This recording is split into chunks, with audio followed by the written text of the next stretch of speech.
Tässä kohtaa kuuluneen sanoa, että rauhaa. Jos joku ihmettelee, että mikä viiksivallu siellä edessä seisoo, niin se on sama mies, joka oli marraskuussa täällä Aleksi Markkanen Opkon, eli Suomen Evolut-opiskelija- ja koululaislähetyksen palveluksessa oleva Suomen tällä hetkellä toistaiseksi, mutta ei toivottavasti pysyvästi ainoa apologi. Eli mun homma on tosiaan, niin kuin Vuokko tuossa äsken mainosti, niin puolustaa rehellisesti ja totuudenmukaisesti kristillistä vakaumusta ja varustaa nuoria ja nuoria aikuisia kohtaamaan tässä meidän ajassa liikkuvia, hyvinkin pimeitä katsomuksellisia haasteita ja väitteitä. Mulla on tommonen sivusto kuin Puolustajan polku ja sen sosiaalisen median kanavat, ja sieltä löytyy mielenkiintoista apologeettista materiaalia. Ja yksi meidän ajassa liikkuva erikoinen katsomuksellinen teema on sukupuoli- ja seksuaalikäsitykset ja ihanteet.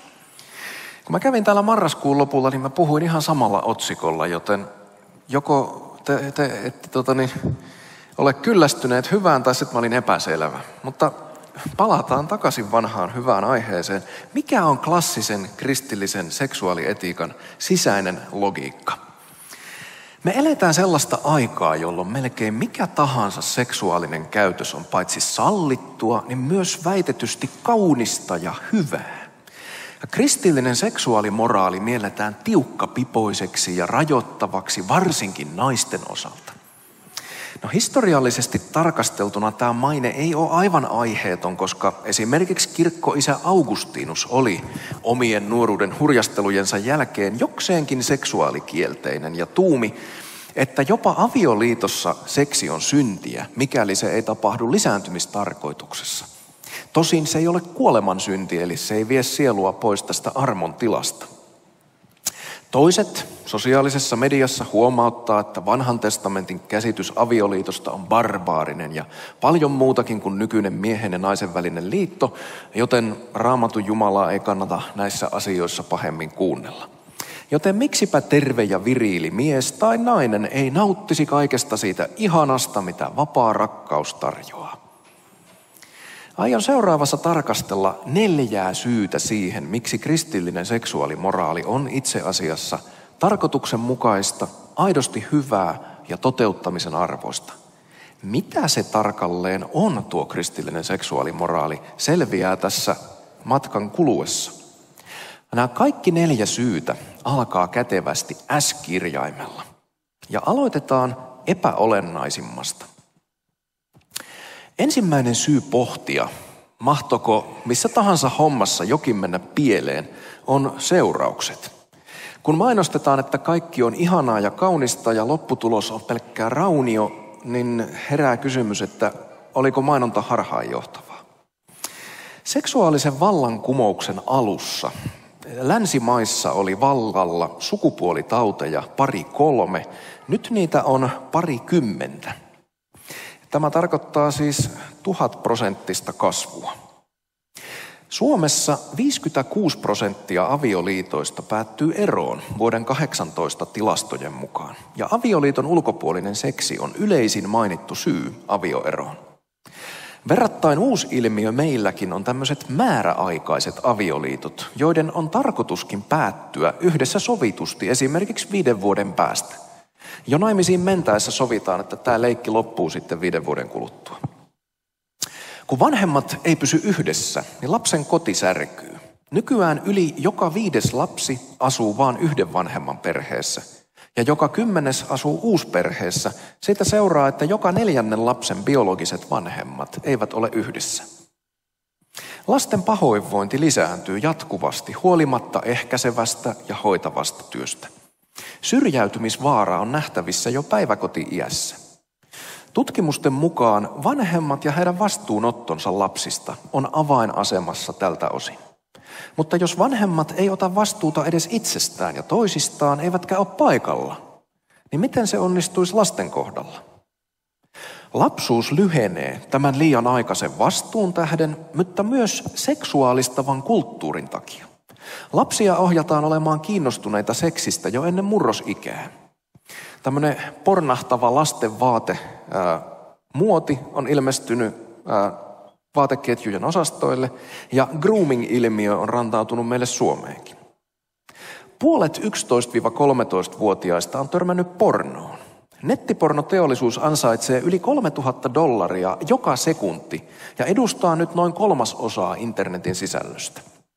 Sisältö on muuttunut rajummaksi ja sen on havaittu vaikuttavan paitsi seksuaalirikosten lisääntymiseen, niin myös uskottomuuteen ja suostumuksellisen seksin sisältöön liittyviin odotuksiin ja väkivaltaan. Eli pornon kulutus nostaa kiihottumiskynnystä ja edellyttää aina vaan rajumpaa materiaalia. Porno ja yleisemmin kaiken seksuaalistaminen mainoksista alkaen on lisännyt naisten esineellistämistä. Eräässä tutkimuksessa hieman yli puolet aikakauslehtimainoksista kuvasi naiset seksiobjekteina. Eli heidän pukeutumisensa ja asentonsa viesti seksuaalisesta valmiudesta, vaikka olisi oltu myymässä tonnikalaa. Yliseksuaalistaminen ruokkii ahdistusta ja riittämättömyyttä ulkonäöstä, häpeää, masennusta, syömishäiriöitä ja mahdollisesti nykyään tällaista transtyyppistä kehovihaa. Kuka nuori nainen kokisi mielellään olevansa kehittyvässä naisen kehossa, jos keski-ikäiset ällöttävät miehet kuolaavat hänen peränsä? Vaan 11% maailmanlaajuisesti tytöistä erään tutkimuksen mukaan sanoisi itseään kauniiksi. Vahva dualismi näkyy etenkin sukupuolikokemuksessa, jossa mieli ei koskaan erehdy, vaan keho on väärä. Herää kysymys, miten se on mahdollista, jos toisaalta tämän naturalistisen narratiivin mukaan ei ole olemassakaan mitään sielua, vaan sä olet pelkkä keho. Niin miten sun mielessä voi olla oikeassa se keho väärässä, jos ei ole muuta kuin keho?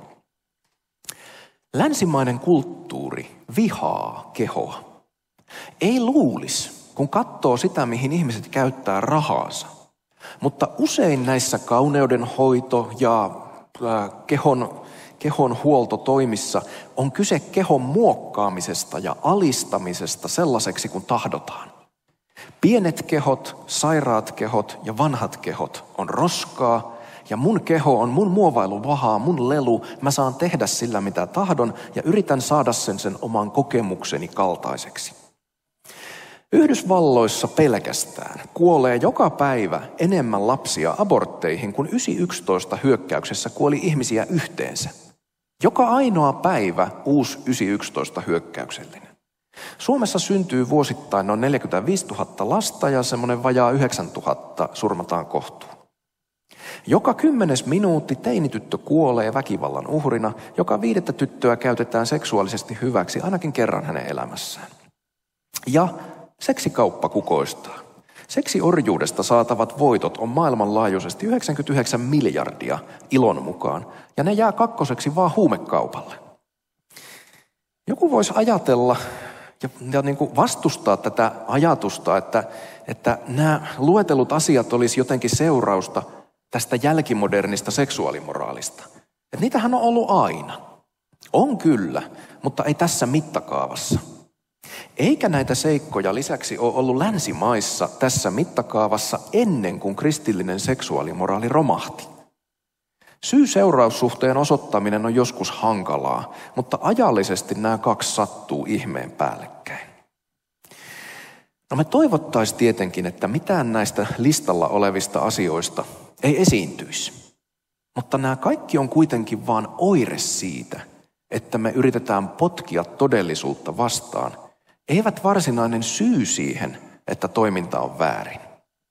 Ja sen tähden mä sanoin, että nämä seuraukset, vaikka ne tuleekin meille ensimmäisenä mieleen, on näistä 4 S:stä se epäolennaisin. Ne kertoo ainoastaan, että jotain on pielessä, mutta ne ei ole syy siihen, että asiat on pielessä. Ja jos me jotenkin onnistuttaisiin eliminoimaan nämä oireet, nämä seuraukset, niin sitten me saataisiin jatkaa sitä samaa käyttäytymistä huoletta, koska vaan ne seuraukset on se, mikä on ikävää. Varsinainen syy näihin ikäviin seurauksiin on meidän taistelu, meidän omaa syvärakennetta vastaan. Vaikka löytyisi tekniikka, joka estäisi kaikki ei-toivotut raskaudet ja pilleri, joka poistaisi mustasukkaisuuden, niin silti me vahingoitettaisiin itseämme.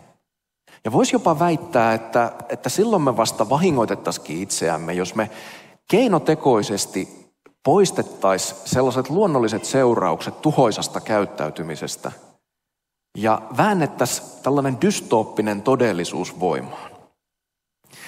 Meidän perimmäinen ongelma on se, että me kuvitellaan todellisuus erilaiseksi kuin se on ja yritetään kivenkovaan elää sen ideologian mukaan. Ja tämän seurauksena me törmäillään kipeästi todellisuuden seiniin uudelleen ja uudelleen. Ne äskeiset seuraukset on ikäviä, mutta ne ei ole pääasia. Ne vaan kertoo siitä, että me yritetään vääristää todellisuutta meidän oman mielihalun mukaiseksi. Miltä osin? No kaikilta osin.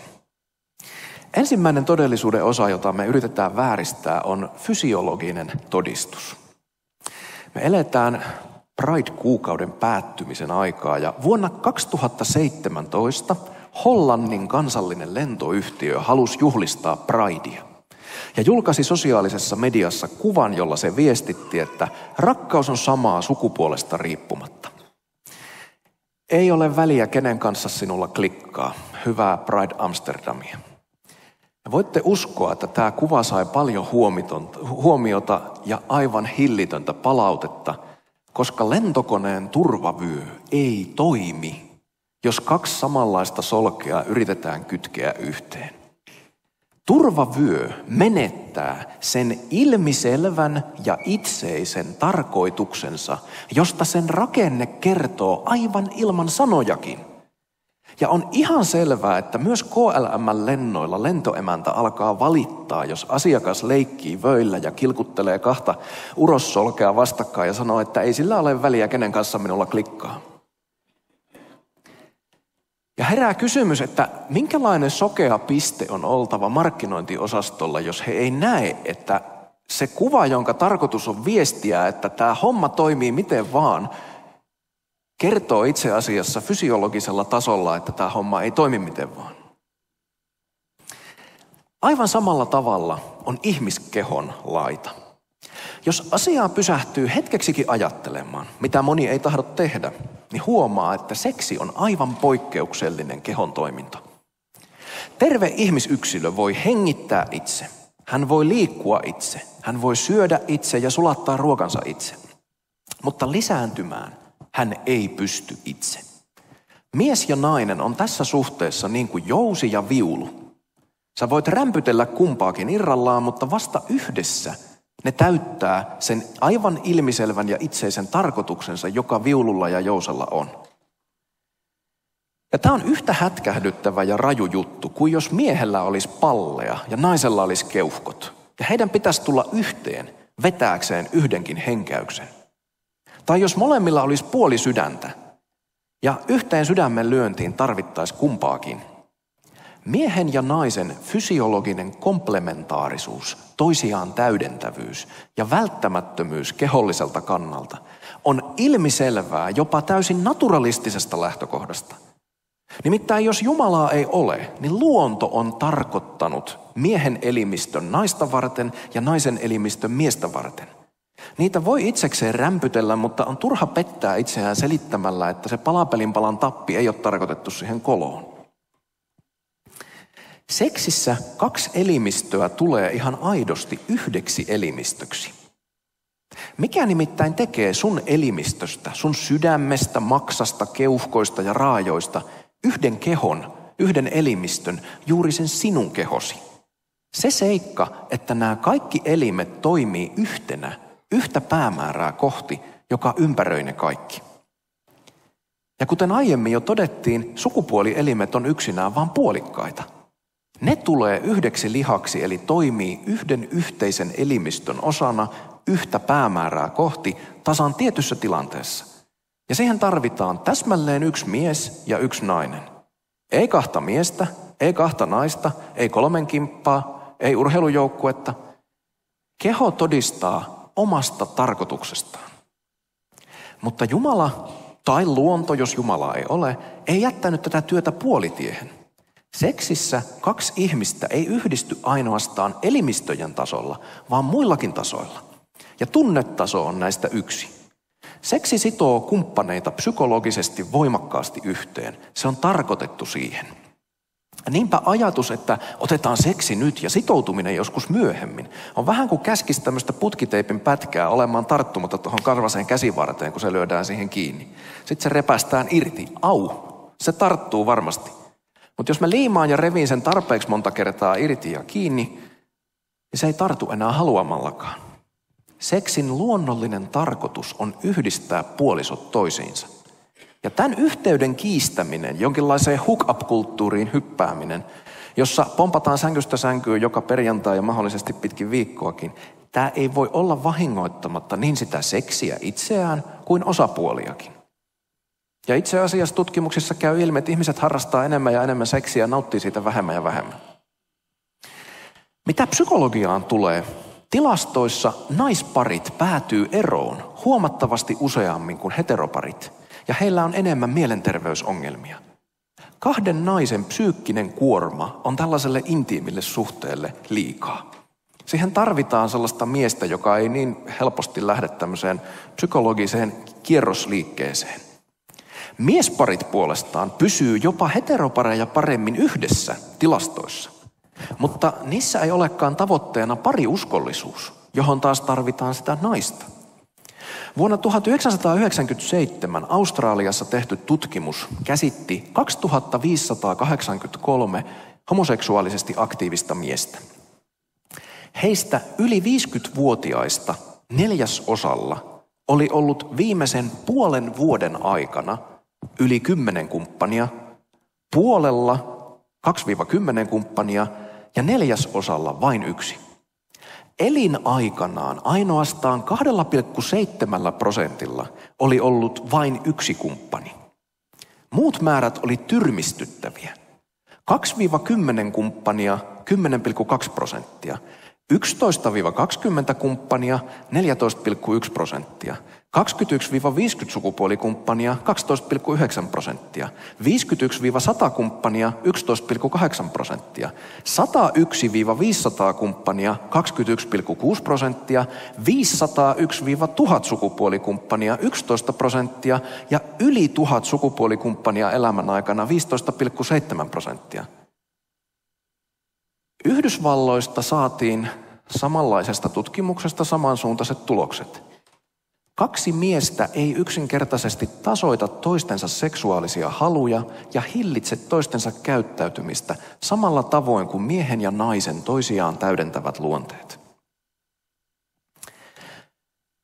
Mutta syy joka tasolla tapahtuvaan yhdistymiseen on se, mitä seksistä eli lisääntymiselimien yhdistämisestä luonnostaan seuraa.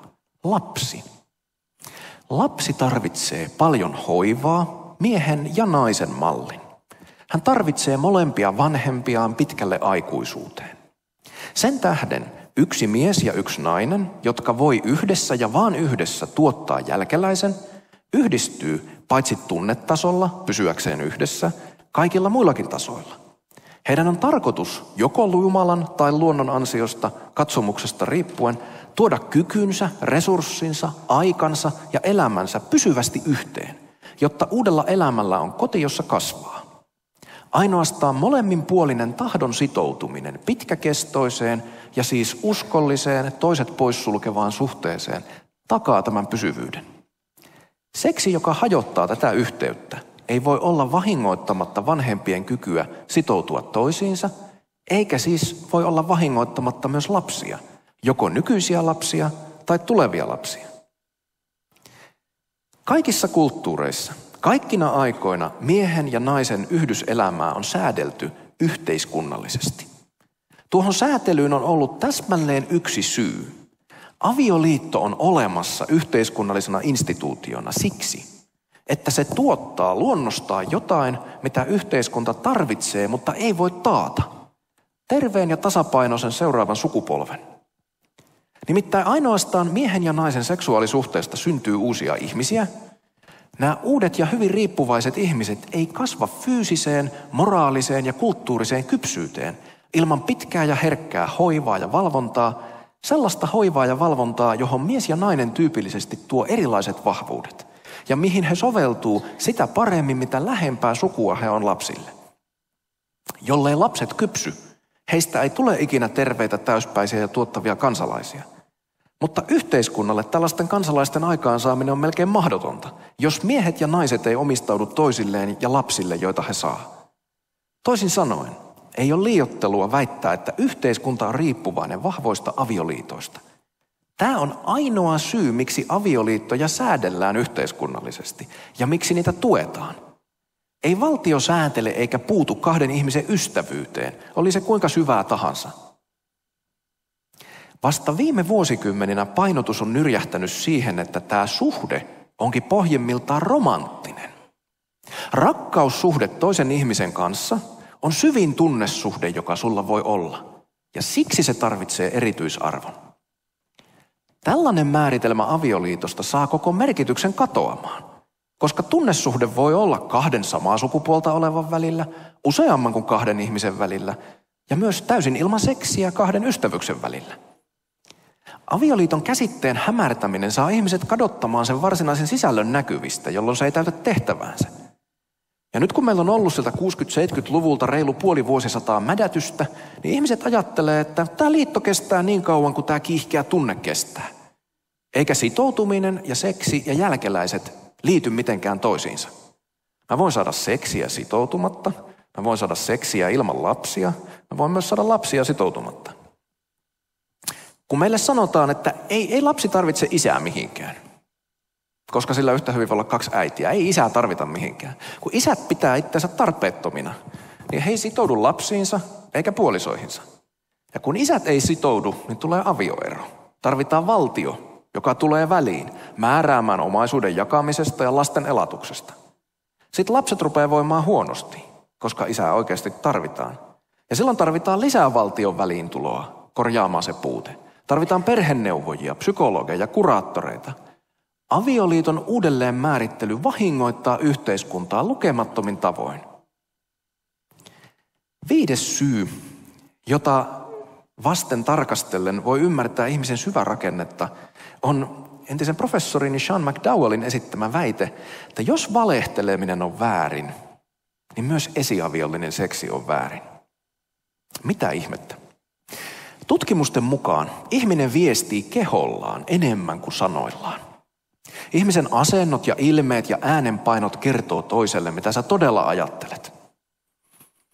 Jos sä kerrot mulle jotain tosi tärkeää asiaa ja mä sanon, joo, hirveän mielenkiintoista, jatka vaan. Joo, kyllä mä kuuntelen, katselen aivan muualle, niin sä ymmärrät kyllä, että mä oikeasti kuuntelen. On olemassa kulttuurista riippuvaisia kehollisia viestejä, esimerkiksi keskisormen näyttäminen. Yhtä hyvin me voitaisiin olla kulttuurisesti sovittu niin, että tämmöinen liike on törkeä loukkaus, jolla voi saada kuonoon, ja keskisormen näyttäminen on semmoinen hilpeä tapa tervehtiä. Se on pelkkä kulttuurinen sopimus. Mutta sitten on olemassa myös yleismaailmallisia kehollisia viestejä. Kaikkialla läimäisy poskelle viestii syvää halveksuntaa ja suuttumusta.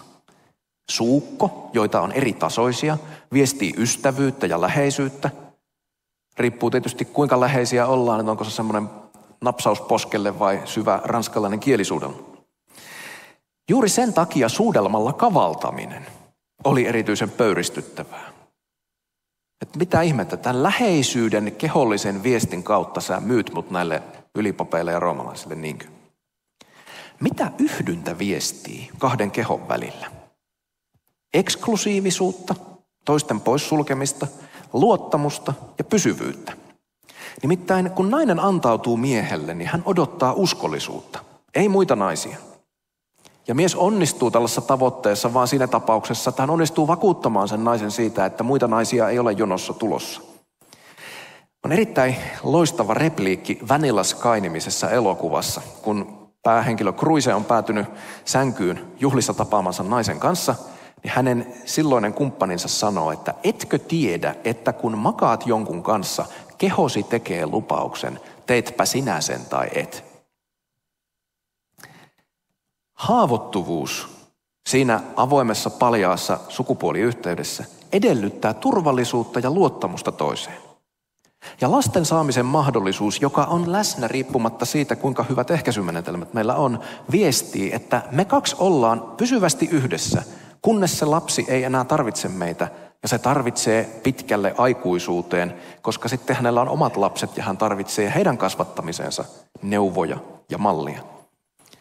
Nyt jos keho julistaa tässä toimituksessa uskollinen, luotettava ja pysyvästi, mutta sanat ja muu elämä sanoo, että me emme ole uskollisia, emme luotettavia, emmekä ole pysyvästi yhdessä, koska tämä on vain esiaviollista lystinpitoa, niin keho valehtelee. Kehollinen viesti on räikeässä ristiriidassa sen sanallisen viestin kanssa. Nyt voi toki sanoa, että en minä missään vaiheessa tarkoita mitään tällaista viestiä. Minä vain harrastan seksiä. Me sovitaan etukäteen, että ei tämä tarkoita mitään. Mutta seksissä kehot viestii jopa voimakkaammin kuin läimäsy kasvoille. Ja jos mä nyt väitän tässä, että mä nyt tässä läimin sua poskelle, mutta ei se tarkoita mitään, niin se merkitsee sanojen ja tekojen tietoista asettamista voimakkaaseen ristiriitaan keskenään. Ei valhe muutu miksikään siitä, että sanoo tahallaan valehtelevansa eikä tarkoita sille mitään.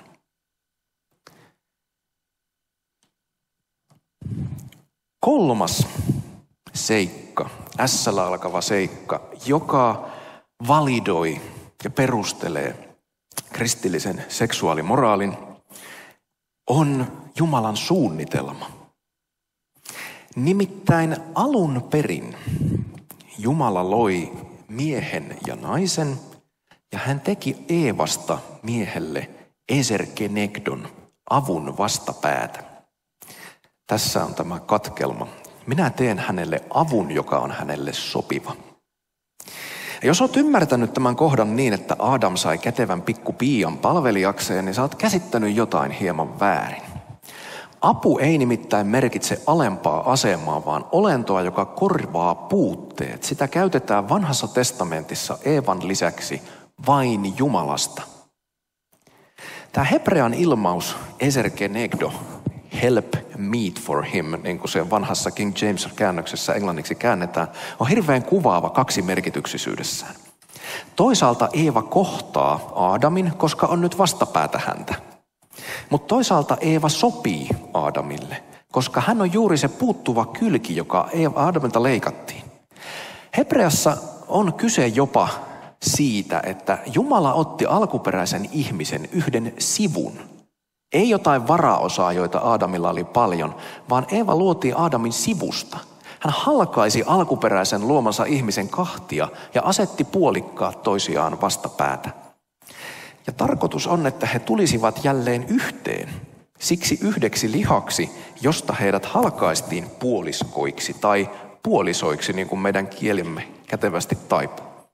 Miten se tapahtuu? Miten nämä kaksi puoliskoa tulee taas yhdeksi lihaksi, yhdeksi ihmiseksi, josta he lähtivät? No avioliitossa, kun molempien kehot yhtyvät yhdeksi elimistöksi. Elävää ihmistä ei voi leikata kahtia aiheuttamatta vakavia vaurioita.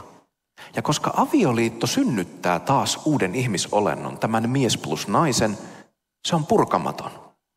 Avioero loukkaa syvästi myös Jumalaa, koska se surmaa hänen kuvansa. Tämän useampiulotteisen kuvan, jossa on sekä mies että nainen yhdessä, halkaisemalla sen jälleen kahtia. Kristillinen seksuaalimoraali lähtee Jumalan alkuperäisen luomistyön ihanteesta, että yksi mies ja yksi nainen tulevat yhdeksi lihaksi yhden eliniän ajaksi. Avioliitolla on oma symboli, mutta se ei ole vihkisormus. Symboli on aina jotain sellaista, joka esittää samaa asiaa toisella tasolla. Esimerkiksi Suomen lippu on sininen ja valkoinen ja siinä on risti. Ja se kangas esittää jollain tapoin Suomen valkoisia hankia, sinisiä järviä ja taivasta ja sitä kristillistä uskoa, jonka päälle tämä valtakunta joskus muinoin on rakennettu. Siinä on sama asia, mutta eri tasolla. Se valkoinen kangas ei ole lunta, se sininen kangas ei ole vettä eikä taivasta, eikä se ristin muoto siinä ole mitään vakaumusta, mutta se risti symboloi sitä vakaumusta. Mikä on avioliiton symboli? Sellainen tapahtuma, jossa sama asia tapahtuu toisella tasolla. Lääketieteessä tuosta tapahtumasta käytetään kliinistä termiä, joka osuvasti merkitsee juuri kahden tulemista yhdeksi, yhdyntä. Avioliiton syvä symboli on se toimitus, jossa mies ja nainen tulee fyysisellä tasolla yhdeksi, ja josta voi biologisella tasolla aivan kirjaimellisesti syntyä yksi uusi kokonainen ihminen. Ei ainoastaan se mies plus nainen, vaan se lapsi, joka on toisella tasolla yksi uusi ihminen. Mutta tästä samasta syystä yhdyntä on enemmän kuin pelkkä symboli, se on tuon todellisuuden toteutumispaikka. Ja tästä näkökulmasta kristillinen sukupuolimoraali on ymmärrettävissä entistä paremmin. Liiton symboliin eivät osallistu muut kuin ne, jotka on osallisia liitosta. Tätä ilmeistä periaatetta on vähän vaikea havainnollistaa, koska niin harva symboliliittopari muistuttaa avioliittoa. Mutta voit ajatella, että henkilökohtaista bonuskorttia, joka on sun liittosi symboli, siellä kaupan kanssa, osuuskaupan kanssa tehdyn liiton symboli, ei voi vilauttaa siellä kassalla muu kuin se, joka kuuluu kanta-asiakasrekisteriin, eli siihen liittoon. Ehtoollista ei tulisi nauttia kenenkään, joka ei ole Kristuksen oma, koska ehtoollisessa sä otat omaksesi ja itseesi sen Kristuksen, jonka oma sun pitäisi toisella tasolla jo olla. Eikä luokkakokoukseen kuulu osallistua, jos et saa sen kyseisen luokan vanha oppilas, koska luokkakokous on symboli siitä yhteydestä, joka niillä sen entisen luokan jäsenillä oli keskenään ja on yhä, kun he tapaavat nyt 20 vuotta myöhemmin. Samalla tavalla sukupuoliyhteys on varattu ainoastaan niiden välille, jotka on yhdessä sitoutuneet kasvamaan yhdeksi uudeksi alkuperäistarkoituksen mukaiseksi mies plus nainen ihmiseksi. Raamattu ei ole seksuaalikielteinen, vaan se kuvaa seksuaalista rakkautta hyvin kauniisti. Hillittömässä kreikkalaisroomalaisessa maailmassa ja platonistisen kulttuurin keskellä kirkkoisät saattoi olla hiukan seksikielteisiä, mutta Raamattu ei lähtökohtaisesti ole. Toki Raamattu suree aina, kun jotain kaunista käytetään väärin, mutta kauneus oikeassa yhteydessään on aina Jumalan lahja. Laulujen laulu on sellainen kirja, jota on yritetty kirkkohistorian aikana hengellistää monenlaisella allegorisella tulkinnalla Kristuksen ja seurakunnan suhteesta, koska se on itse asiassa suorasukaisen eroottinen runo kahden puoliskon välisestä sukupuolisesta rakkaudesta. Ja sieltä löytyy koko hullaannuttava toimitus kaikkinen vaiheineen esileikistä lähtien, mutta kielikuviin kätkettynä. Antiikin maailmaa on sanottu seksikysymyksissä suvaitsevammaksi, mutta kyse on jostain aivan muusta. Kreikassa ja Roomassa lapset ei nimittäin olleet varsinaisesti ihmisiä. He oli isän omaisuutta. Ja perheen isä paterfamilias sai kohdella vaimoaan, lapsiaan ja orjiaan jokseenkin niin kuin halusi. Muinaisessa Kreikassa ja Roomassa lapsia hylättiin, jos heitä ei kaivattu tähän perheeseen, varsinkin tyttöjä. Ja näitä hylättyjä lapsia kaapattiin seksiorjiin erikoistuneisiin ilotaloihin, joihin perheen isä myös vuokrasi nuoria orjiaan. Tähän kulttuuriin Jeesuksen sanat ja esimerkki lasten ja naisten arvosta tilanteessa, jossa hän sanoo, että älkää kukaan halveksiko yhtään näistä pienistä. Sillä minä sanon teille, että sen Jumalan edessä, jonka läsnäolossa jopa korkeimmat ylienkelit, serafit, joilla on 6 siipeä, niin he peittävät kasvonsa, koska eivät kestä katsoa Jumalan kirkkautta. Sen Jumalan läheisyydessä heidän enkeleillään on aina vapaa ja avoin pääsy minun taivaallisen isäni eteen. He ovat niin tärkeitä, että kun heidän enkeleillään, heidän suojelijoillaan on jonkunlaista asiaa Jumalalle, niin ovet on auki. Tämä oli syvän hämmennyksen lähde. Myös tapa, jolla Jeesus kohteli naisia, oli hyvin hämmentävää ja loukkaavaa. Ja vastaavasti Paavalin ennenkuulumattomat ohjeet, joita hän antaa seurakunnille, jotka nyt pyrkivät elämään todeksi sitä, mitä Jeesus tuli tuomaan. Lapsuus ylipäänsä oli kristillinen keksintö, kun sitä vertaa tähän ympäröivään kreikkalais-roomalaiseen kulttuuriin. Ja erityisesti se vaikutti tyttölapsiin. Me on löydetty Roomasta muinaisia viemäreitä, jotka on tukossa siksi, että siellä on joku ahdas kohta täynnä sinne elävänä heitettyjen tyttövauvojen luita. Ja tässä maailmassa Paavali antoi ennen kuulumattomat määräyksensä siitä, että miehillä on sukupuolisia velvollisuuksia vaimoihinsa nähden. Ei niin, että vaimoilla on sukupuolisia velvollisuuksia miehensä nähden, vaan miehellä myös vaimoonsa. Ja että miehen täytyy tehdä tahdon sitoumus toimia vaimonsa aidoksi parhaaksi kaikessa, niin kuin mies toimisi oman itsensä hyväksi.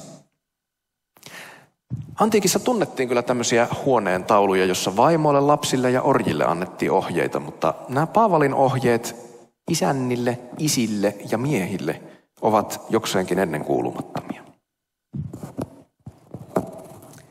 4. S-kirjain. Ollaan koko ajan menossa vaan syvemmälle ja syvemmälle merkitystasoihin. On salaisuus. Mä en kerro teille. Ei. Mä käytän salaisuus-sanaa samassa merkityksessä kuin Uusi testamentti sitä käyttää. Uudessa testamentissa salaisuus kuvaa jotain sellaista, joka on pitkään ollut arvotus, mutta joka nyt vihdoin paljastetaan ihmiskunnalle nyt kun aika on täyttynyt. Ja Paavali sanoo, että avioliitto on suuri salaisuus. Se paljastaa meille jotain. Ensinnäkin avioliitto kuvastaa Jumalan suhdetta omaan kansaansa. Tämä oli selvää jo Israelille vanhassa testamentissa. Jumala ilmaisi siellä, että hän on sitoutunut kansaansa yhtä syvästi, kuin miehen tulisi olla sitoutunut vaimoonsa ja vaimon tulisi vastaavasti olla uskollinen. Ja vanha testamentti on tulvillaan profeettojen kautta tullutta nuhdetta siitä, että Israel huoraa muiden miesten perässä. No jos avioliiton on tarkoitus kuvastaa ihmisten ja Jumalan suhdetta, niin mitähän se kertoo Jumalasta, jos kristitty mies ottaa ja luopuu vaimostaan jostain tämmöistä kevytkenkäisestä syystä? Että no ei nyt enää vaan huvittanut, sori. Antaa hieman huonon kuvan Jumalasta. Toiseksi, Jumala on samanaikaisesti yksi olento ja 3 erillistä persoonaa. 1 mikä ja 3 kukaa. Ja tämä merkitsee sitä, että Jumalan olemuksen ytimessä on elävä dynaaminen rakkaussuhde Isän, Pojan ja Pyhän Hengen välillä. Jos Jumala olisi puhtaasti yksi, niin kuin islamissa on, niin meillä olisi pienoinen ongelma, niin kuin islamissa on. Miten tämä Jumala voi olla rakkaus ennen kuin hän luo yhtään mitään? Eikä Allah olekaan rakkaus. Hänellä ei ole sellaista olennaista luonnetta, eikä häntä varsinkaan luonnehdita, että hän olisi luonteeltaan ja olemukseltaan rakkaus. Hän nimittäin tarvitsee jotakin luotua osoittaakseen rakkautta, koska eihän itsensä rakastaminen mikään rakkauden määritelmä ole. Mutta jos Isä ja Poika ja Pyhä Henki ovat 3 erillistä persoonaa samassa olennossa, niin Jumala voi olla olemukseltaan rakkaus täysin riippumatta siitä, luoko hän koskaan tällaisia rajallisia ja ajallisia olentoja kuin me. Tämä kolmiyhteinen Jumala näki hyväksi luoda omaksi kuvakseen 2 yhteisen olennon. Tarkoitus on, että nämä 2 toisistaan irtileikattua persoonaa, mies ja nainen, voi solmia liiton ja tulla vapaaehtoisesti taas yhteen. Ja kun he tekee näin, he muodostaa yhden uuden kokonaisen ihmisen, jonka ytimessä on niin ikään elävä dynaaminen rakkaussuhde, kun mies rakastaa vaimoaan ja vaimo miestään. Minkähän kuvan Jumalasta se puolestaan antaa, jos mies ja nainen ei heijastakaan tätä dynaamista rakkaussuhdetta, vaan tekevät siitä dynamiittisen riitasuhteen. 3. Kun Jumala asetti avioliiton, niin kukaan ei voinut vuosisatoihin aavistaa, että Jeesus jättäisi isänsä, lähtisi etsimään morsianta ja tulisi yhdeksi tämän kanssa. Mutta viitteitä oli. Aadamille ei nimittäin löytynyt eläinten joukosta ketään hänen arvoistaan, ketään hänelle sopivaa. Ja Jumalan oli tehtävä hänelle morsian Aadamin omasta kehosta. Niinpä Aadam vaivutettiin uneen, joka Raamatussa usein kuvaa kuolemaa. Ja kenties hän kantoi arpea kyljessään koko lopun ikänsä. Tunnetko ketään toista, jonka kylki haavoitettiin ja joka vaipui kuoleman uneen ja heräsi jälleen kohdatakseen morsiammen, joka oli tehty hänestä? Ja niinpä Jeesus ikään kuin solmii avioliiton kaikkien niiden kanssa, jotka tunnustaa hänet kuninkaakseen. Hän on sulhanen, seurakunnan jäsenet on hänen morsiammensa. Ja Pyhän Henkensä välityksellä Jeesus yhdistyy heihin niin perusteellisesti, että kustakin meistä syntyy uusi kokonaisuus, uusi alkuperäistarkoituksen mukainen ihminen. Efesolaiskirjan 4:22-24 esimerkiksi. Hän tekee sinusta uuden luomuksen, joka sitten tämä uusi alkuperäistarkoituksen mukainen ihminen toivottavasti alkaa kasvaa kohti Jumalan tarkoittamaa päämäärää, niin kuin biologinen pieni ihminenkin alkaa. Ja koska avioliitossa ja Jeesuksen yhteydessä tapahtuu sama asia eri tasolla, avioliitto on symboli siitä uudesta elämästä, jonka Jeesuksen yhteydessä saa. Koska symbolissa tapahtuu sama asia eri tasolla. Avioliitto on siis historian vanhin ennustus ja lupaus siitä uudistuksesta, jonka Jumala toteuttaa Jeesuksessa saattaakseen koko kosmoksen jälleen ehyeksi. Se on kaikkein vanhin, koska se edeltää jopa syntiin lankeemusta. Avioliitto asetettiin ennen syntiin lankeemusta. Mutta kahden kristityn välinen avioliitto ei ole ainoastaan symboli tästä, vaan se on tämän todellisuuden toteutumispaikka. Koska kristillisessä avioliitossa kaksi yksilöä, jotka kumpikin on kristittyjä, jotka kumpikin Jeesuksen yhteydessä muuttuu alkuperäistarkoituksen mukaisiksi ihmisiksi, tulevat miehenä ja naisena yhteen muodostaakseen tälläkin tavalla yhden kokonaisen alkuperäistarkoituksen mukaisen ihmisen, jonka puolikkaita he ovat. Ja näin Jumalan todellisuudessa on kerros kerrokselta syveneviä ja hämmästyttävämpiä tasoja kuin sipulissa, kunnes me ollaan kaikki aivan ihmeissämme. Ja sitten se on myös ennustus ja lupaus ja kuva taivaan ja maan avioliitosta, josta aion puhua huomattavasti tarkemmin tuossa jälkimmäisessä tilanteessa. Kristuksen ja seurakunnan avioliitto sinetöi Jumalan ikuisen yhteyden ihmisiin ja Karitsan hääaterialla juhlitaan sekä Kristuksen ja seurakunnan uudistamista yhdeksi alkuperäistarkoituksen mukaiseksi porukaksi ja olennoksi kuin myös taivaan ja maan uudistamista. Ja tämän kaiken valossa Paavali kysyy hyvin aiheellisesti. Jos mä olen kristitty ja mun seksuaalikäyttäytymisen tarkoitus on viestiä jotain todella syvää Jumalan iankaikkisesta suunnitelmasta, niin ottaisinko minä nämä Kristuksen jäsenet ja tekisin ne porton jäseniksi tulemalla yhdeksi lihaksi hänen kanssaan? Hän sanoo pois se. Ei siis tulisi mieleenkään. Jos me siis etsitään hyviä syitä seurata kristillistä seksuaalimoraalia, niin tässä niitä olisi 4 käänteisessä järjestyksessä. Me sitoudutaan elämään todeksi Jumalan luomia symboleja, toimimaan oman puoliskon aidoksi parhaaksi, kunnioittamaan sitä ihmisen syvärakennetta, joka kuhunkin meihin on luotu, ja myös onnistumme tätä kautta välttämään kapinan luonnolliset seuraukset, joita kiviseinää päin kävelemällä itsepintaisesti todennäköisesti saa. Mä haluan nostaa vielä 2 huomiota tähän loppuun, joita en viime kerralla tehnyt. Ensimmäinen on se, että kristillisessä seksuaalietiikassa, ihan niin kuin kaikessa kristillisessä etiikassa, on se ihanuus. Että siinä on 3 elementtiä eikä vain 1. Ensimmäinen elementti on ihanne, se eettinen ideaali, se tavoite, johon pyritään. Ja sen mä olen justiinsa antanut teille. Se on jalo ja häikäisevä. Eikä ole epäilystäkään, etteikö sitä ole tarkoitettu ihmisen noudatettavaksi. Tähän kohtaan maallinen etiikka päättyy. Ja se on huono uutinen. Nimittäin totuus on, että me langenneet ihmiset ollaan hirveän hyviä tekemään solmuja suoraan köyteen. Ja tämä huone on täynnä ihmisiä, jotka on tavalla tai toisella rikkoneet ihanteen ja turhentaneet tai turmelleet avioliiton eettisen tavoitteen omilla valinnoillaan. Mutta kristillisen etiikan toinen elementti on anteeksiantamus, jonka Jumala on järjestänyt meille Jeesuksen, uuden Aadamin, kuoleman ja ylösnousemuksen kautta. Meidän kaikkien virheiden raskas syyllisyys voidaan pestä pois. Ja 3. kristillisen seksuaalietiikan ja ylipäänsä etiikan elementti on uusi elämä, joka lahjoitetaan meille meidän sulhasen ylösnousemuksessa ja johon meitä kutsutaan päivittäin pukeutumaan. Synnin ja kuoleman valta on ratkaisevalla tavalla murrettu hänen omiensa elämässä jo nyt, vaikka tämän voiton täyttymys saavutetaan vasta kun hän palaa ja uusi luomakunta saapuu. Tuo uusi ylösnousemuselämä voimanlähteenä ja samalla sen sanomaa symboloiden meitä kutsutaan kiinnittämään katseemme tähän ihanteeseen ja ottamaan tänäänkin uusia pieniä askelia sen tavoittelemisen suuntaan.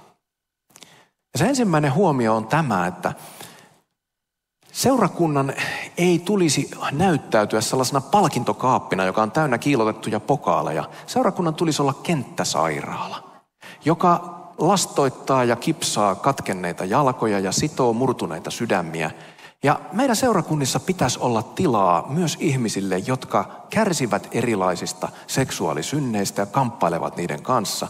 Meidän tulisi pystyä kohtaamaan heitä ihan siinä, missä minkä tahansa muunkin elämänalueen synnin kanssa kamppailevaa. Ja tätä kautta ikään kuin auttamaan näitä paikoiltaan nyrjähtäneitä ruumiinosia takaisin linjaan sen Jumalan hyvän suunnitelman kanssa. Toinen huomio, jonka haluan nostaa, on se, että entäs nyt ne kaikki tämmöiset sinkut tai lesket tai muut vastaavat? Entäs jos mulla ei ole kumppania, jos mä en koskaan saa kumppania, niin onko mä nyt jonkunlainen kakkosluokan kristitty tai kakkosluokan ihminen suhteessa siihen häikäisevään suunnitelmaan, joka Jumalalla tässä on? Et suinkaan.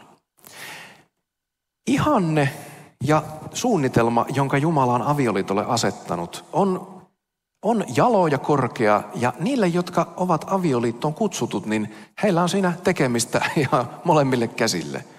Mutta me ollaan kadotettu tämän romantisoinnin seurauksena joitain tärkeitä ihmisen elämän elementtejä. Kun sitä puolisosta tuossa 60-70-luvulla tehtiin tämän niin kuin romanttisen avioliiton ihanteen kautta se ainoa ja tärkein tunnesuhteen tyydyttäjä, niin esimerkiksi on havaittu, että ystävyyssuhteet, merkitykselliset, sisällyksekkäät ystävyyssuhteet on vähentyneet ja jääneet pois. Just tuoreimmassa Uudessa tiessä viitattiin tutkimukseen, jossa todettiin, että se on niin hälyttävästi laskenut nämä tämmöiset ihmissuhteiden määrät, koska odotetaan, että se on se puoliso, joka täyttää ne kaikki tarpeet. Ja meidän tulisi myös seurakunnassa elvyttää kaikkia niitä muita tarpeellisia ja tärkeitä ihmiselämän osa-alueita. Tukea toki ihmisiä, jotka on avioliitossa, mutta antaa myös semmoinen sanoma, että ei avioliitto ole sun kaikkien unelmiesi täyttämisen keino. Se nimittäin auttaa myös ihmistä, joka kuvittelee, että ainakin periaatteena se voi auttaa ihmistä, joka kuvittelee, että mä oon kiinnostunut vaan omasta sukupuolestani ja jotta mulla olisi mielekäs ja täyttynyt elämä, niin mun täytyy päästä sitten avioliittoon sen samaa sukupuolta olevan kanssa. Nimittäin rakkaus kuuluu kaikille, niin kuin nämä banderollit aina julistaa. Mutta ei sukupuoliyhteys ole sama asia kuin rakkaus. Ja on olemassa valtava määrä erilaista rakkautta, jota ihminen tarvitsee ja jota hänellä on ikään kuin oikeus saada ja jota meidän tulisi toisillemme jakaa. Ja se, että sä et pääse naimisiin, tällaiseen romanttiseen parisuhteeseen juuri jonkun tietyn ihmisyksilön kanssa, ei voi olla asia, joka kaataa koko ihmiselämän Jumalan suuressa suunnitelmassa. Se on aika kapea juttu, vaikka se onkin näin valtava juttu sitten, kun siihen alkaa paneutua ja sen ottaa omaksi tehtäväkseen mennessään naimisiin. Mutta meidän pitäisi seurakuntana auttaa ihmisiä oivaltamaan myös muiden tärkeiden ihmissuhteiden merkitys, viljellä ja ruokkia ja vaalia niitä ja antaa ikään kuin sellainen viesti, että elämä voi olla täyttä ja merkityksellistä, vaikka sä et yritä pumpata kumppania kuiviin saadaksesi tälle niin kuin tämmöisen täydellisen tunnelatauksen joka ainoa päivä 24/7.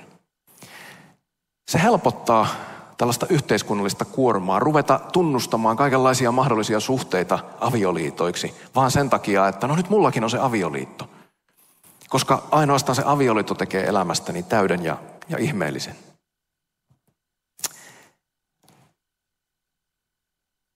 Näihin sanoihin päätän esityksen ja minua pyydettiin johtamaan meidät loppurukoukseen.